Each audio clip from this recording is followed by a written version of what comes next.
नमस्कार दोस्तों, आज हम लोग सीटीईटी के ईवीएस के ट्रेंडिंग में चलने वाले क्वेश्चन को तथा नए पैटर्न पे आधारित होने वाले क्वेश्चन को हल करेंगे, जो कि आने वाला 8 फरवरी 2026 में एग्ज़ाम होने वाला है। इसके लिए बहुत ही अच्छा साबित होगा और यह क्वेश्चन बहुत ही इम्पोर्टेंट है, ट्रेंडिंग क्वेश्चन है। तो स्टार्ट करते हैं हम लोग क्वेश्चन नंबर फर्स्ट से। क्वेश्चन नंबर फर्स्ट में कहा जा रहा है कि नीचे दिए गए कथनों पर विचार करें। अल बरूनी ने भारत का भ्रमण किया और जो उसने देखा उसके बारे में लिखा। उसने विशेष रूप से उन चीज़ों के बारे में लिखा जो उसे अपने देश में बहुत अलग लगी। उसकी पुस्तक से हम अपने इतिहास के बारे में बहुत कुछ सीख सकते हैं। इसमें से कौन सा सही है? केवल ए और बी, केवल बी और सी, केवल ए और सी, और एक ऑप्शन इसमें दिया हुआ है ए, बी और सी सभी। तो कौन कौन इसमें सही है यही बताना है। तो अल बरूनी के बारे में कहा जा रहा है, तो यहाँ पे पहले ऑप्शन में है कि अल बरूनी ने भारत का भ्रमण किया और उसने जो देखा उसके बारे में लिखा। ये बात बिल्कुल सही है। उसने विशेष रूप से उन चीज़ों के बारे में लिखा जो उससे अपने देश से बहुत अलग लगी। ये भी बात सही है। उसकी पुस्तक से हम अपने इतिहास के बारे में बहुत कुछ सीख सकते हैं। ये बात सही है। मतलब तीनों ऑप्शन सही है, ए, बी और सी सभी सही है, इसलिए फोर्थ ऑप्शन सही हो जाएगा। अगला देखते हैं, किस राज्य में झूम खेती की प्रथा सामान्य है? मतलब कि वहाँ पे झूम खेती की जाती है। उड़ीसा, मिजोरम, बिहार, उत्तराखंड। ऑप्शन नंबर कौन सही होगा? यहाँ पे मिजोरम ऑप्शन सेकंड हो जाएगा सही। अगला देखते हैं, नीचे दिए गए उस मिलान को चुनिए जो सही नहीं है। कच्चा आम अचार, दूध पनीर, सेब जैम, भिंडी सुखाकर। इसमें सही जो नहीं है वही बताना है। तो जैसे यह संरक्षित किए गए खाद्य सामग्री की बात कर रहा है। संरक्षित मतलब कि लंबे समय तक रखे रहने पर भी उसका बाद में प्रयोग किया जा सकता है, ये इसमें कहा गया है। उसके आधार पे आंसर देना है। जैसे कि देखिए, कच्चा आम जो होता है उसका अचार जब बना दिया जाता है तो आने वाले भविष्य में भी उसका प्रयोग किया जा सकता है, वो सुरक्षित संरक्षित रहता है। तो ये बात तो सही है। सेब से जैम बनाया जाता है, तो जब जैम बन जाता है तो उसको बाद में भी हम लोग खा सकते हैं, यह भी सुरक्षित रहता है, संरक्षित रहता है। वैसे ही भिंडी को सुखाकर लंबे समय बाद भी इसका प्रयोग किया जा सकता है। तो तीनों सही है। तो जो नहीं सही है उसमें पूछा है नहीं, तो नहीं दूध और पनीर वाला हो जाएगा। दूध को जब पनीर में बदल दिया जाता है तो कुछ समय के बाद यह खराब होना शुरू हो जाता है। तो इसलिए जो सही नहीं है ऑप्शन वह दूध और पनीर हो जाएगा। यहाँ पे दूध और पनीर का ऑप्शन सही हो जाएगा। निम्नलिखित में से कौन सा एक भारत का संघ शासित प्रदेश नहीं है? लद्दाख, जम्मू और कश्मीर, मणिपुर, चंडीगढ़। संघ शासित प्रदेश कौन नहीं है? लद्दाख है, जम्मू और कश्मीर ये भी है, मणिपुर नहीं है। मणिपुर एक राज्य है। चंडीगढ़ केंद्र शासित प्रदेश मतलब कि संघ शासित प्रदेश है। तो यहाँ पे पूछा गया है कि कौन नहीं है संघ शासित प्रदेश, तो वह मणिपुर हो जाएगा। मणिपुर में ही केबुल नाम का राष्ट्रीय उद्यान है, जो एक तैरता हुआ राष्ट्रीय पार्क है। पशुओं की त्वचा पर विविध पैटर्न किसके कारण होता है? दोस्तों, अगर वीडियो अच्छा लगेगा तो वीडियो को एक लाइक कर देना, बस इतना ही करना है अगर मेरा प्रयास अच्छा है तो। पशुओं की त्वचा पर विविध पैटर्न किसके कारण होता है? उस जलवायु के कारण जिसमें वो रहते हैं, उसकी शारीरिक शक्ति के कारण, परावर्तित प्रकाश के कारण, उसकी त्वचा पर बालों के कारण। किसके कारण त्वचा मतलब पशुओं पर विविध पैटर्न हो जाते हैं, डिजाइन हो जाता है? तो यहाँ पे त्वचा पर बालों के कारण ऐसा कुछ होता है। पर्यावरण अध्ययन की प्रकृति एकीकृत है क्योंकि यह विज्ञान, सामाजिक विज्ञान और पर्यावरण शिक्षा के क्षेत्रों को जोड़ता है। यह केवल पर्यावरण के बारे में है। यह बच्चों के अनुभव पर आधारित नहीं है, यह शिक्षक केंद्रित है। तो बच्चों के अनुभव पर आधारित नहीं है ऐसा तो कुछ है नहीं, आधारित होता है ये। तो ये नहीं है, तो ये ऑटोमेटिक कट गया। यह शिक्षक केंद्रित है, बिल्कुल नहीं है। यह केवल पर्यावरण में है, केवल वाले शब्द ऑटोमेटिक नेगेटिव हो जाते हैं। तो यहाँ पे मतलब जो बच गया ऑप्शन वही सही हो जाएगा। यह विज्ञान, सामाजिक विज्ञान और पर्यावरण शिक्षा के क्षेत्रों को क्या करता है, जोड़ता है। ये वाला ऑप्शन सही हो जाएगा। प्राथमिक स्तर पर पर्यावरण सीखने के लिए चुनौती क्या है? रटकर सीखना, अवधारणाओं का विवरण, बच्चों को अपने लिए ज्ञान निर्माण करने के अवसर देना, पाठ्य पुस्तकें। तो रट कर सीखना ये अच्छी बात तो है नहीं। अवधारणाओं का विवरण ये पर्यावरण की बात नहीं है ऐसी। पाठ्य पुस्तकें ये पर्यावरण सीखने के लिए चुनौती नहीं है। बिल्कुल चुनौती कौन है? जो बच्चों को अपने लिए ज्ञान निर्माण करने के अवसर देता है। तो ये वाला सही हो जाएगा सी। निम्नलिखित में से कौन सा एनसीएफ 2005 के अनुसार पर्यावरण के 6 विषयों में से एक है? पदार्थ, प्राकृतिक संसाधन, चीजें जो हम बनाते और करते हैं, सौरमंडल। 6 थीम, 6 विषय कौन है इसमें से? तो पदार्थ नहीं है, प्राकृतिक संसाधन भी नहीं है, सौरमंडल नहीं है, तो चीज़ें जो हम बनाते और करते हैं ये सही हो जाएगा। यह 6 विषयों में से एक थीम था, एक विषय था। और हम लोग 6 थीम कौन कौन है इसको देख लेते हैं, जान लेते हैं थोड़ा सा, ठीक। 6 थीम कौन कौन है यहाँ पे मैंने लिखा है। परिवार और मित्र, भोजन, पानी, आवास, यात्रा और जो होता है चीज़ें जो हम बनाते और करते हैं, यह 6 थीम है। ये ध्यान देना पड़ेगा, यहाँ से क्वेश्चन पूछा जाता है। नेक्स्ट है, नीचे दिए गए कथनों पर विचार करना है, तो विचार कर लेते हैं हम लोग। सांप अपने शिकार को चबाकर खाते हैं। सांप के जहरीले दांतों को फैंग कहा जाता है। सांप के जहर की दवाई जो सीरम होता है सांप के जहर से ही बनाई जाती है। तो सही कथनों का इन सब में से चुनाव करना है। केवल ए और बी सही है, बी और सी सही है, ए और सी सही है, ए बी और सी सभी सही है। तो कौन इसमें सही है यही बताना है। एक आंसर से हम लोग इसको सही आंसर तक पहुंच सकते हैं। सांप अपने शिकार को चबाकर खाता है, चबाकर नहीं निगल कर खाता है। तो अब ए जहाँ पे दिख रहा है वो गलत हो जाएगा क्योंकि सही की बात कर रहा है। तो ए जहाँ पे है वो गलत, ए इसमें है, ए इसमें है और ए यहाँ पर भी दिख रहा है। तो बच गया, आंसर हो जाएगा बी और सी, ये सही है। कौन सही है? बी और सी। तो चलिए एक बार फिर से अलग अंदाजे में देख लेते हैं। सांप अपने शिकार को चबाकर नहीं खाता है, बिल्कुल नहीं खाता है, तो ये तो गलत हो गया। सांप के जहरीले दांतों को फेंक कहा जाता है, बिल्कुल ये बात सही है। सांप का जो सीरम मतलब दवाई होता है वो सांप के जहर से बनाया जाता है, ये भी बात सही है। तो इसलिए बी और सी सही है, बी और सी सही है, ऐसे भी सही निकल के आ रहा है। नेक्स्ट अगला देखते हैं। घटपर्णी पौधा के विषय में कौन सा कथन सही है, सत्य है? यह केवल भारत के बाहर पाया जाता है। यह कीड़े मकोड़ों को फंसाने के लिए मोहक आवाज़ निकालता है। यह भारत में मेघालय राज्य में भी पाया जाता है। ये इसका आकार घड़े जैसा होता है लेकिन मुंह खुला रहता है। कौन सा ऑप्शन यहाँ पे सही है? यह भारत के बाहर पाया जाता है ऐसी बात नहीं है, भारत में भी पाया जाता है, मेघालय में, ठीक। यह कीड़े मकोड़ों को फंसाने के लिए मोहक आवाज़ निकालता है। आवाज़ नहीं, यह सुगंध निकालता है, सुगंध, आवाज़ नहीं, तो यह भी गलत हो जाएगा। यह भारत में मेघालय राज्य में पाया जाता है, बिल्कुल ये बात सही है। इसका आकार घड़े जैसा होता है, ये बात बिल्कुल सही है, लेकिन मुंह हमेशा खुला नहीं रहता है, तो ये गलत हो जाएगा। तो ऑप्शन नंबर सी प्रश्न का आंसर हो जाएगा, ये सही है। रेबो क्या है? लद्दाख की एक स्थानीय भाषा, चांगपा जनजाति द्वारा रहने के लिए उपयोग किए जाने वाला शंकुधारी टेंट, पश्मीना ऊन से बना एक विशेष स्वेटर, पहाड़ों पर उगने वाला एक पौधा। रेबो क्या है यही पूछ रहा है। तो रेबो एक टेंट है दोस्तों, टेंट है। टेंट, टेंट मतलब होता है तंबू। तो जब रेबो की बात जहाँ की जाएगी समझ जाना है कि वो टेंट या तंबू की बात कर रहा है। तो जहाँ पे तंबू दिख रहा होगा प्रश्न का आंसर हो जाएगा। तो यह स्थानीय भाषा यहाँ पे नहीं दिख रहा है। चांगपा जनजाति द्वारा रहने के लिए उपयोग किया जाने वाला शंकुधारी टेंट, मतलब यही ऑप्शन सही हो जाएगा। स्वेटर गलत है, पौधा गलत है, पौधा नहीं है, एक प्रकार का शंकुधारी टेंट है।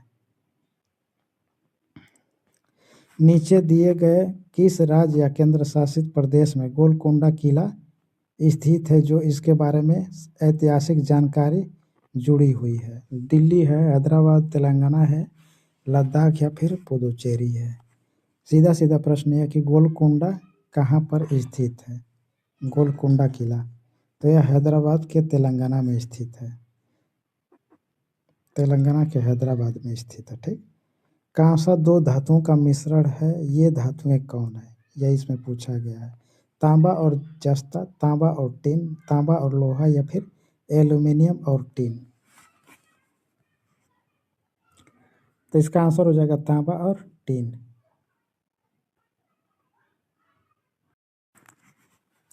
निम्नलिखित में से कौन सा समूह जड़ों का है? चुकंदर आलू अदरक, गाजर हल्दी अदरक, शकरकंदी मूली हल्दी, गाजर चुकंदर मूली। किस फसल समूह में सभी जड़ों वाले फसल है? तो आंसर हो जाएगा यहाँ पे फोर्थ ऑप्शन डी, गाजर चुकंदर और मूली।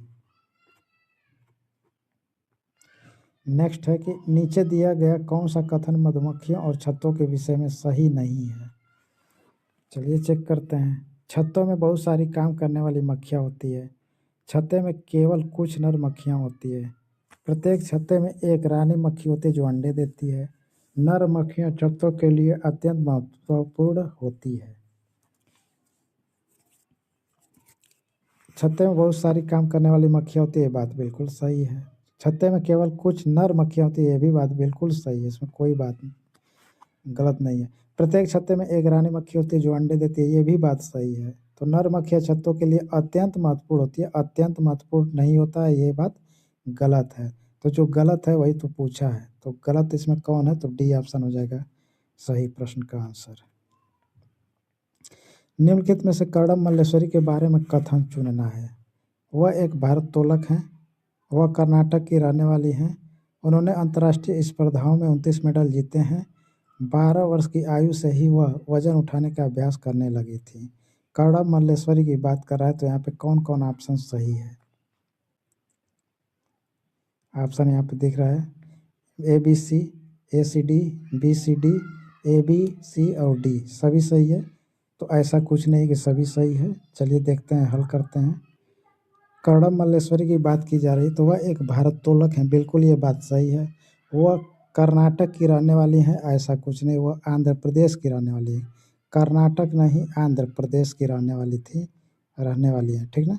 तो बी ऑप्शन तो ऑटोमेटिक कट हो जाएगा, बी गलत हो गया। तो अब यहीं से हम लोग चेक कर लेंगे कि बी किस में है। बी इसमें दिख रहा है, ठीक, बी इसमें दिख रहा है। तो जब इन दोनों में दिख रहा है, और एक सेकंड, नीचे वाला ऑप्शन में क्या है? नीचे वाला ऑप्शन दिया है बी, तो गलत हो गया। बी जहाँ पे बी है वो गलत है, बी इधर है, बी यहाँ पर भी है, तो बचा हुआ ऑप्शन यही तो सही होगा, ACD, AC और D सही हो जाएगा। ऐसे हल किया जाएगा, तो ये वाला सही है, AC और D। उन्होंने अंतर्राष्ट्रीय स्पर्धा में 29 मेडल जीते थे, बिल्कुल ये बात सही है। 12 वर्ष की आयु से ही वह वजन उठाने में अभ्यास करने लगी थी, ये भी बात सही है, ACD सही है।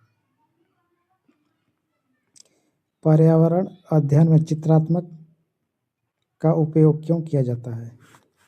पाठ्य पुस्तक को सुंदर बनाने के लिए, अमूर्त अवधारणाओं को समझने में मदद के लिए, बच्चों का ध्यान भटकाने के लिए, क्योंकि चित्र बनाना आसान है। चित्र बनाना आसान नहीं, कठिन भी होता है, आसान भी होता है, दोनों होता है। बच्चों का ध्यान भटकाने के लिए ऐसा नहीं होता है, सुंदर के लिए ऐसा काम नहीं होता है, तो यही ऑप्शन हो जाएगा, अमूर्त अवधारणाओं को समझने में मदद के लिए चित्रात्मक का प्रयोग किया जाता है, ठीक। मिर्च हमारे देश में कहाँ से आई थी? दक्षिण अमेरिका, अफगानिस्तान, यूरोप, ऑस्ट्रेलिया। तो ये पुर्तगालियों द्वारा अपने देश में लाया गया था। पुर्तगालियों द्वारा तो लाया गया, बिल्कुल ये बात सही है। और पुर्तगाली तो द्वारा लाया गया, लेकिन किस देश से? तो दक्षिण अमेरिका से अपने भारत में लाया गया था। निम्नलिखित में से कौन सा सबसे छोटा प्रवासी पक्षी है जो उत्तर ध्रुवीय क्षेत्र से भारत आता है? Pintail duck, osprey, flamingo, little stint. सबसे छोटा ये पक्षी है, तो ये लिटिल स्टिंट है। इसका वजन होता है 5 ग्राम। ये 5 ग्राम का होता है, लेकिन हजारों किलोमीटर ये दूरी तय करता है। नीचे दिए गए कथन पर विचार करना है, तो विचार करते हैं हम लोग। गुजरात में लोग दाल के साथ चीनी खाते हैं। केरल में अधिकतर लोग किसी भी करी के साथ टेपियोका खाते हैं। कश्मीर में लोग नारियल के तेल में बनी मछली खाते हैं। कौन सा ऑप्शन यहाँ पे सही है? तो गुजरात के लोग दाल के साथ चीनी खाते हैं, बिल्कुल ये बात सही है। केरल में अधिकतर लोग किसी भी करी के साथ टेपियोका खाते हैं, ये भी बात सही है। कश्मीर के लोग नारियल में तेल में बनी मछली खाते हैं। कश्मीर के लोग नारियल के तेल में नहीं, सरसों के तेल में बनी मछली खाते हैं, सरसों के तेल में। और यहाँ पे जो नारियल का प्रयोग किया गया है। नारियल तो नारियल गोवा के लोग खाते हैं, गोवा। तो यहाँ पे थर्ड वाला ऑप्शन कट हो जाएगा। थर्ड जहाँ पे है वो गलत हो जाएगा। थर्ड यहाँ पे है, थर्ड यहाँ पे है, थर्ड यहाँ पे है। तो बचा हुआ ऑप्शन एक ही दिख रहा है, 1 और 2 सही है। माउंट एवरेस्ट के बारे में सही कथन चुनना है। यह भारत का भाग है और इसकी चोटी की ऊंचाई 8,900 मीटर है। यह तिब्बत का भाग है और इसकी चोटी की ऊंचाई 9,850 मीटर है। यह नेपाल का भाग है और इसकी चोटी की ऊंचाई 8,848 मीटर या फिर 8,900 मीटर है। यह भूटान का भाग है। माउंट एवरेस्ट के बारे में कौन सा कथन बिल्कुल सही है? यह भारत का भाग नहीं है, यह तिब्बत का भी भाग नहीं है। यह भाग है किसका? नेपाल का। यह नेपाल का भाग है और इसकी चोटी की ऊंचाई 8,848 मीटर, कहीं कहीं 8900 मीटर लिखा रहता है। ये बात बिल्कुल सही है। उस वैज्ञानिक का नाम क्या है जिसने सर्वप्रथम मच्छर के पेट के अंदर ताक झांक की थी और यह सिद्ध किया कि मलेरिया मच्छरों से फैलता है? Gregor Mendel, Ronald Ross, Isaac Newton, Ronald Wilson. 1902 में उस व्यक्ति को नोबेल प्राइज दिया गया था दोस्तों। उस व्यक्ति का नाम है रोनाल्ड रॉस।